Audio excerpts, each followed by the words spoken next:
Olá, tudo bom? Hoje eu vou te falar qual é o carboidrato que você deve incluir na sua alimentação se você está querendo eliminar a gordura do seu corpo. Inclusive, vou te falar as diferentes formas de acrescentar no dia a dia. Você vai amar esse vídeo, é um carboidrato que de fato ajuda o corpo a excretar gordura. Fica aí até o final que você não vai querer perder. Antes de começar, quero te perguntar se você gostaria de emagrecer, se você pudesse agora determinar um peso para você. Seria quantos quilos? Vou adorar ver o seu comentário. Quantos anos você tem? Escreve pra mim também o peso que você gostaria de pesar. Vou adorar ver o seu comentário. Lembra de deixar sua curtida no vídeo, isso me ajuda muito aqui no canal, inclusive porque isso mostra pro YouTube que você apoia o canal e que você confia no meu conteúdo. Se você conhece alguém que gostaria de ajuda para controlar o peso de forma saudável e natural, compartilhe esse vídeo. Vamos juntos ampliar essa nossa corrente do bem. É isso que eu quero aqui com o canal. Muitas pessoas falam: ai, Patrícia, eu gostaria de poder eliminar mais gordura do meu corpo de forma espontânea, de forma natural. Esse é um sonho, né, para quem está acima do peso ou quer manter um peso ideal. Mas é importante que a gente saiba quais são as duas formas que o nosso corpo tem básicas, assim, de conseguir eliminar essa gordura excedente do nosso organismo. Então, uma coisa que ela não vai desaparecer, né, como mágica no nosso corpo, assim, seria até bom, né, para quem tá acima do peso, mas tem os processos fisiológicos que acontecem. A gordura tem que sair do corpo de alguma forma. E existem dois caminhos que isso pode acontecer. Um é pela respiração, por forma de CO2. Muitas pessoas não sabem disso, mas esse é o processo de emagrecimento que acontece, né, de oxidação de gordura. E o segundo é pelas fezes, porque a bile é rica em colesterol e gordura. Então, esse segundo caminho quase ninguém te explica e eu vou te falar aqui exatamente onde o carboidrato pode entrar para te ajudar. Então, se você não entende como o corpo pode eliminar gordura, né, isso pode parecer estranho. Mas realmente essa questão das fezes, da eliminação através da bile, é uma forma bem poderosa da gente poder modular essa eliminação de gordura do organismo. Quando a gente pensa na bile, normalmente a gente pensa no processo de digestão de gordura, né? A bile age como um detergente que o nosso fígado produz. Então, normalmente assim, você come algum alimento que tem gordura naturalmente presente nele, gordura saudável ou não saudável, a questão não é essa. E aí o fígado produz e libera a bile, né, através normalmente do próprio fígado, da vesícula biliar. E aí a bile emulsifica essa gordura e no final do intestino, boa parte dessa bile é reabsorvida e o corpo reutiliza esse colesterol. Então, se você não tiver nenhuma interferência, o corpo acaba reciclando essa gordura e o colesterol que ele mesmo produz.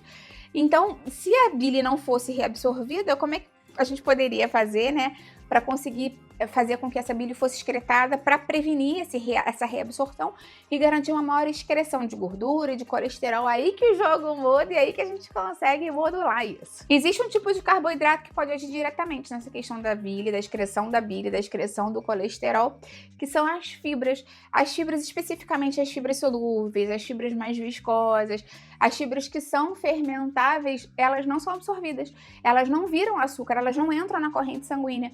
Então, elas chegam lá no intestino e formam um gel bem viscoso que se ligam fisicamente mesmo a esses ácidos biliares e impedem que a bile seja reabsorvida, fazendo com que o colesterol e a gordura seja eliminada através das fezes. Então, é uma reação realmente físico-química e tanto que tem remédios para colesterol que fazem exatamente isso, só que de uma forma farmacológica. E quando a gente acrescenta a fibra correta na alimentação, a gente consegue um efeito semelhante no sentido de se ligar à estrutura do colesterol e excretar isso através das fezes, através das fibras, diminuindo a reabsorção de gordura, diminuindo a reabsorção de colesterol, fazendo com que você consiga ter essa diminuição. Além de tudo, a fibra tem um papel ultra interessante na questão metabólica, né? Na questão com relação ao metabolismo de glicose, de carboidrato que a gente consome e do próprio corpo. Isso porque essa fibra solúvel especificamente, ela forma um gel, forma uma mucilagem. Então, de várias formas, ela vai te ajudar nesse processo de emagrecimento. Primeiro que quando esse gel chega no estômago, já dá uma saciedade grande, uma saciedade precoce e prolongada, porque ela leva mais tempo para passar do estômago para o intestino e do intestino para a corrente sanguínea. Então, com isso, você já vai comer menos nessa própria refeição em que você consumiu a fibra, mas como ela fica bastante tempo ali no estômago, na outra refeição você chega com menos fome, de repente você consegue controlar melhor as suas escolhas e a própria quantidade do que você vai comer. Agora, de fato, vendo a parte metabólica do que você comeu naquele momento, como a fibra leva mais tempo para esvaziar o estômago, né, para passar para o intestino, isso também faz com que o conteúdo daquela refeição que está junto com a fibra tenha esse mesmo comportamento. Então, com isso, você vai ter uma passagem mais lenta e gradual do carboidrato que você comeu naquela refeição, do estômago para o intestino e do intestino para a corrente sanguínea. Então, você vai ter menor pico de glicose no sangue, com isso, menor pico de insulina. Isso é fantástico, isso é ouro quando a gente pensa em emagrecimento, porque isso vai fazer com que você tenha menor secreção de insulina, e a insulina, quando a gente secreta muita insulina, muitas vezes ao longo do dia, em picos muito grandes, a insulina é um hormônio anabólico. O que ela vai fazer? Ela pega aquela glicose que está circulando e armazena no tecido adiposo, inclusive no tecido adiposo perto do fígado. Pode dar fígado gordo, né? Que é uma outra questão de saúde. Então, além de tudo, a insulina, ela estimula o acúmulo de gordura no nosso organismo. Quando a gente consegue regular essa secreção da insulina, a gente consegue regular essa questão metabólica também. Ainda tem a questão da fibra agir no próprio intestino com relação à microbiota intestinal, porque a gente sabe que quando essas fibras solúveis são digeridas e fermentam ali, elas formam o butirato, o propionato, o acetato, que são substâncias que diminuem a inflamação no intestino, melhoram a saúde da mucosa intestinal, ajudam mais uma vez na sensibilidade à insulina, melhoram o metabolismo de gordura pelo fígado e também influenciam na saciedade e no controle do apetite. Então, de uma forma prebiótica, ela ajuda muito na saúde intestinal, a diminuir a inflamação, a melhorar o controle do açúcar do sangue, a melhorar a saciedade e, de quebra, melhora o trânsito intestinal. Então, se você é uma pessoa que começa no processo de emagrecimento, fica muito constipado, muito ressecado, a fibra ajuda muito, com certeza. E existem vários tipos de fibras que você pode consumir que tem esse papel solúvel, que tem esse papel fermentativo no bom sentido. Quando a gente pensa nisso, a primeira que vem à nossa cabeça é o psyllium. Cada vez mais a gente vem falando do psyllium, e porque ele é muito prático da gente acrescentar no dia a dia, né? Primeiro porque o psyllium não tem sabor, então ele não impacta muito nessa questão do paladar, da alimentação. Então ele pode ser acrescentado em sucos, vitaminas, mingau, salada de fruta, feijão, no que você quiser. A única questão com relação ao psyllium é que a dose é bem menor do que de outras fibras que você fosse consumir. Normalmente, uma colher de chá do psyllium já vai trazer um efeito muito interessante para a saúde intestinal, para a saciedade.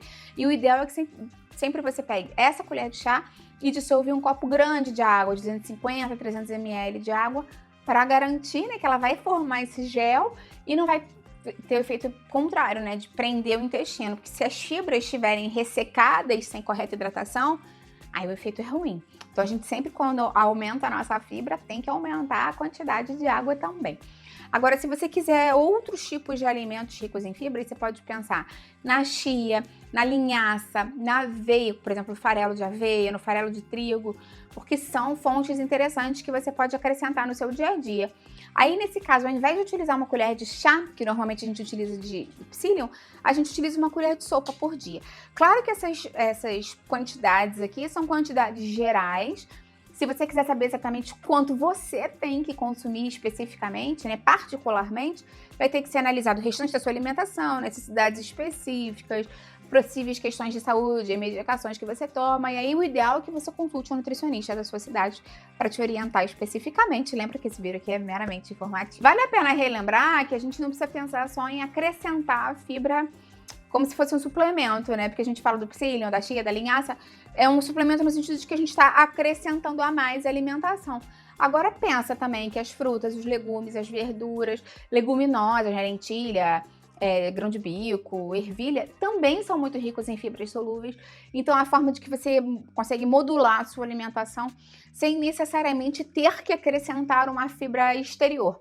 Agora, se você quiser garantir aquele aporte de fibra, porque a gente sabe que normalmente o ideal é que a gente consuma de 25 a 35 gramas de fibra por dia. E a grande maioria das pessoas não consome. Quando a gente vai fazer um recordatório habitual, a gente vê que fica bem abaixo normalmente. Então, o ideal é que você tente ter uma alimentação com mais fibra no seu dia a dia dos próprios alimentos, que aí dessa forma, esse excedente que você acrescenta de fibra vai te ajudar. A gente não pode querer sustentar todo o nosso aporte de fibra só dessas fibras de adição, porque isso não é interessante a longo prazo, né? Acaba sendo difícil conseguir isso a médio e longo prazo. Lembra também que o amido resistente pode ser uma forma interessante de acrescentar essas fibras, como a própria banana verde. Eu tenho um vídeo aqui no canal falando mais sobre biomassa de banana e outros tipos de amidos resistentes que você pode acrescentar na sua alimentação mas de uma forma complementar. Ressaltando também que eu tô falando aqui desse papel interessantíssimo das fibras para o emagrecimento, para a excreção de gordura através das fezes, para a saciedade,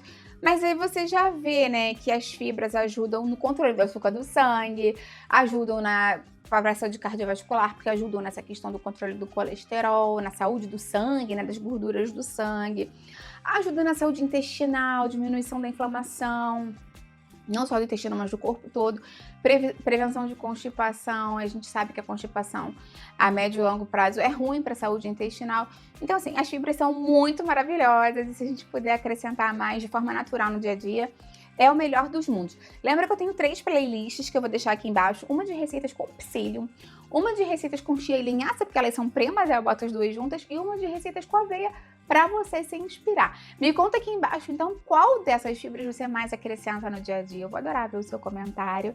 Lembra de deixar curtida no vídeo, isso me ajuda muito. E compartilha com quem vai gostar e com quem precisa. Vamos juntos ampliar essa corrente do bem. É isso que eu quero aqui com o canal. Até a próxima, tchau, tchau!